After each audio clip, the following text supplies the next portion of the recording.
ভোটে বিপর্যয়ের পর দল নিয়ে যথেষ্ট সক্রিয় থাকলেও পথে আন্দোলন দেখা যায়নি। এবার আগের মতো রাস্তায় নেমে প্রতিবাদে মুখর হতে দেখা যেতে পারে তৃণমূল নেত্রী মমতা বন্দ্যোপাধ্যায়কে। সূত্রের খবর, ভোট পরবর্তী হিংসার অভিযোগে আগামী সপ্তাহে ধর্মতলায় অবস্থান বিক্ষোভের কর্মসূচি করছেন তিনি। আগামী ২রা জুন অবস্থান বিক্ষোভের অনুমতি চেয়ে পুলিশের দ্বারস্থ হয়েছেন। অনুমতি মিললেই রানী রাসমণিতে একদিনের কর্মসূচিতে দেখা যাবে মমতা বন্দ্যোপাধ্যায়কে।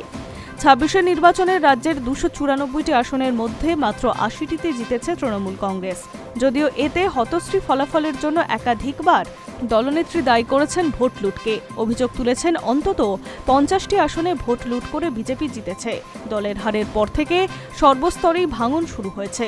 কেউ কেউ দলের ভুল ত্রুটি নিয়ে প্রকাশ্যে মুখও খুলেছেন, অনেকেই দলের বিভিন্ন পদের দায়িত্ব ছেড়েছেন। এক কথায় জোড়াফুল শিবিরের মুষল পর্ব চলছে। তবে এই অবস্থাতে দলকে চাঙ্গা রাখতে এবং মানুষের পাশে থাকতে নিজের কালীঘাটের বাড়িতে একাধিক বৈঠক করেছেন মমতা বন্দ্যোপাধ্যায়। জয়ী প্রার্থীদের প্রয়োজনীয় পরামর্শ দিয়েছেন, বারবার পথে নামার কথাও বলেছেন। এবার তিনি নিজেই নামতে চলেছেন পথে।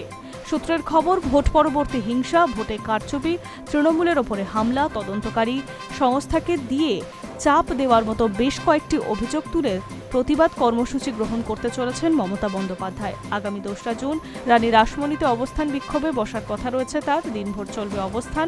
এই কর্মসূচির জন্য পুলিশের অনুমতি চাইছে তৃণমূল কংগ্রেস। তা পেলে এটাই হবে ভোটের পর মমতা বন্দ্যোপাধ্যায়ের প্রথম সক্রিয় আন্দোলন। অন্যদিকে দলের সর্বভারতীয় সাধারণ সম্পাদক অভিষেক বন্দ্যোপাধ্যায় সক্রিয়তা বাড়াচ্ছে। High News network.